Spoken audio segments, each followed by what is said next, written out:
wisdom. Student enrollment, that's what the class of God students enrolling. Supreme wisdom, I study it hard. The study of myself is the study of God. Supreme wisdom, write your letter, get your X. Supreme wisdom, that's what you'll be getting next. Supreme wisdom, some call it the lessons, but I call it life, actual facts, no guessing. So they have original people there, and it's as well as bordered by the Indian on the south. But at the same time, Sister Deborah was saying that hopefully we can get that source information. But you know, the message is taught that the root of civilization is bigger than what we know it is, just as Mecca Arabia is today. Yeah. You know, so it's larger than that. But again, that makes sense because if there's original people there, yeah. Right? What makes the land holy? Is it the land or the people?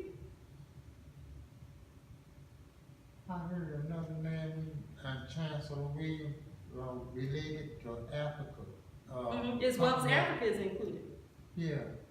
I forgot the name of that place. Well, Egypt is an Africa. That's right. Like we forget that. No, Egypt is a part of that continent. Sounding name for city. What did you say again? He was saying, you were saying that you were talking about Chancellor William. Chancellor William, the structure of black civilization. Yeah. Now what did you say now? There was another city that he related to Africa. I forgot the name of it. You tell me. Of the city. Okay, well think about it. Bring it back up. Bring it and you know, put it in the conversation. But to finish it off, it says the Aryan migration theory eventually became controversial because it was used to justify the claims of superiority of different Indian subgroups, was claimed as the basis for the caste system. Do we all know what the caste system is? Yeah. So it's a, you know. That's what Hotman got. That's right. That's right. It's a system of racial segregation where they, you know, keep different groups of people, you know, out of being able to reach certain statuses, right? Yeah. And so, but they said this came with the Aryan people. Said the Aryan people established that. And then when I was just doing research on the Aryan people, their name came up in another thing I was looking up. But they were saying that they're the ones who really came in with Hinduism. So they're saying before them, the people who in India were not practicing Hinduism as such, where they had a caste system where they separated people by, you know, skin color and you know, and status in life. They didn't do that. So, yes, ma'am. I just have to say for the record that Paul Lawrence Guthrie has that theory about the root of civilization being in southern, what they call the Indus Valley region of southern India. And of course that has been looked at by Dr. Wesley, that theory as well. But I just want to say for the record that the minister did address that, and he said that whatever Master Farah Muhammad, if he said it was from Arabia, that's where it was from. Well, who? Who? You said Master Muhammad says from Mecca Arabia. We're just dealing with I know, but the whole thing about that particular. Right. It's like you said. I've heard Paul Lawrence Guthrie's, you know, his theory on where he says that he believes that Master Prophet Muhammad is from and all that, you know. But I'm just reading the teachings, right? I'm saying I just want to put that out there. That's where I'm coming from. So I'm not coming from Paul Lawrence Guthrie. I'm coming from Master Prophet Muhammad. Yes, ma'am. And so, according to Master Prophet Muhammad's definition, he said that the Indians are original people, and that Mecca Arabia, the holy city, is bordered by the Indian Ocean on the south. Hey, that's what Master Prophet Muhammad said. That's all I'm just repeating because I'm trying to tie this into Aryan invasion theory. Okay? And some interlopers coming in and collapsing the civilization of the original people. All right?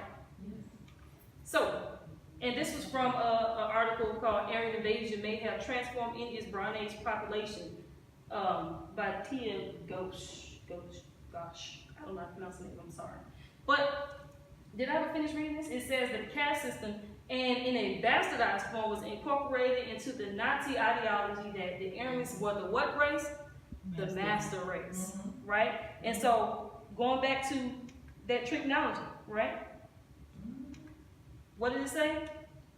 Stealing lies and how to what the original man? Master the original man. And so these people thought they were the what race? The master race. This is what the white man took with what he found. He perverted it, right? He told lies, right? He stole somebody's identity, right? And he's using that to master the original man. But moving on. So going back to this. Now that we see that, one, you have this Indo-European language relation, right? That European language is connected to the language of the original people, right? Yeah. And that's what, when we kicked Yakub and his grafted devil out of real civilization, they took, we took everything from them except the language. So here's an original language that somehow ended up having ties to Europe. That's the only point that I'm trying to make. Now the next point. And it says that we kicked them out into the hills and the hillsides and caves of Europe. Now this is an excerpt from the Holy Quran, the Muhammad Ali translation. And it reads, "And thou mightest see the sun, when it rose, decline from their cave to the right, and when it set, leave behind them on the left, while they were in a wide space thereof. This is the signs of Allah. He whom Allah guides, he is on the right way, and whom he leaves in error, thou wilt not find for him a friend to guide aright. And thou mightest think them awake while they were asleep, and we turned them about to the right and to the left, with their dog outstretching its paws at the entrance.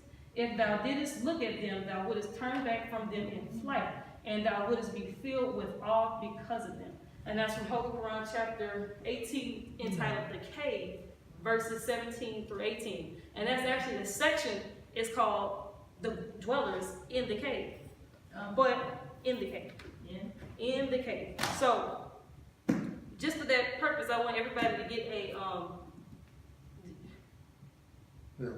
I know we loan copies of the Holy Quran, but that's a good thing. I'm going to take that as a good thing.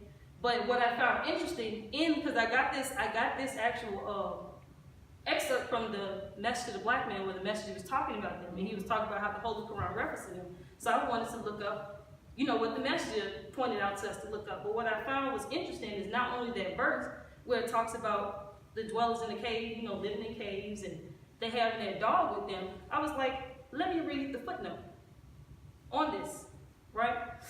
Because I'm like, this says something, but it's in, it's in a language that is meant to, to have some meaning to it.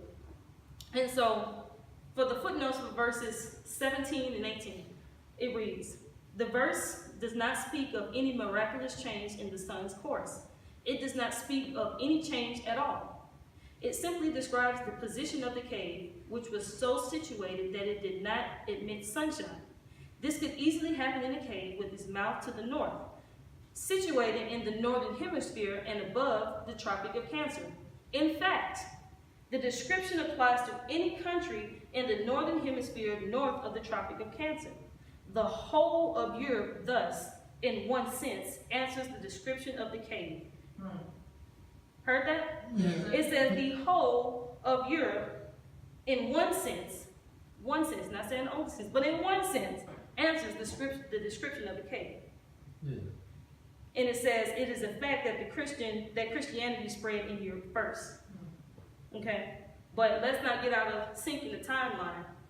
Christianity was way after the devil was banished to Europe. But what it says about the country of Europe that, according to this definition and this description of the phenomenon of the sunlight, it said, matter of fact, you can observe that phenomenon in the whole country of Europe. And the messenger said they went to, Europe, and it said caves and hillsides. The Quran here in the footnotes is saying that when you're talking about a cave or referencing a cave, you can might as well in one sense be talking about the whole of Europe. But continuing on for the footnote for verse 18, it says, What is related in this section is clearly applicable to the story of the 7 sleepers, as also to the latter history of Christianity. Taking the first view, the meaning is for some time with the dog at the door of the cave. Meaning is that the youths who fled for fear of persecution and betook themselves to the cave slept for some time with the dog at the door of the cave. The whole scene was rather awe-inspiring, a dark cave in some distant and inhabited part of the country, with some men sleeping in it, and a dog at the door would have inspired awe in the heart of a casual looker-on. Applied to the history of Christianity, the statement is equally true. In this case, it should be borne in mind that ruku, asleep, also means inactive or stagnant.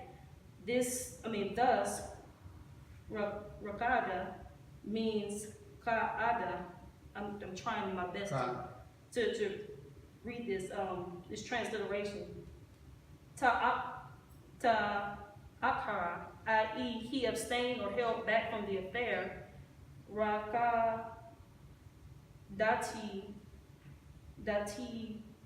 suku is equivalent to kasadat, i.e. the market became stagnant or dull with respect to traffic, and ruku is the infinitive noun of rakada. I'm getting somewhere. Similarly, akaz, awake, is plural for yakiz, which means a man vigilant, wary, in a state of caution, or a man having his attention roused. Taya kaza li amar means tanabaha, i.e. he had his attention roused with the affair. The turning about to the right and to the left, which signifies an uneasy condition while sleeping, may be used as an expression of the activities of a man or nation.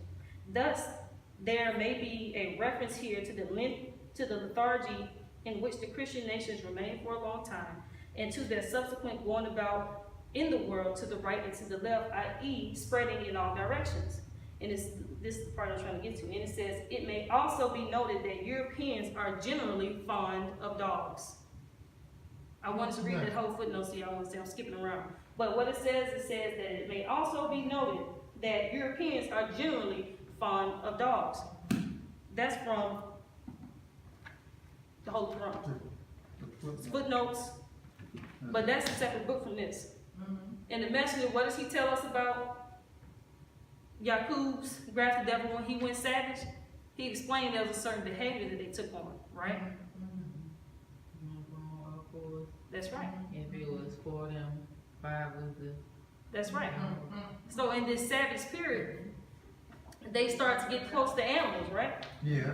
And still to this day, a dog is man's best friend. But we know that's talking about the white man's best friend. Because Allah is the black man's best friend. Supreme wisdom, some call it the lessons, but I call it life, actual facts, no guessing.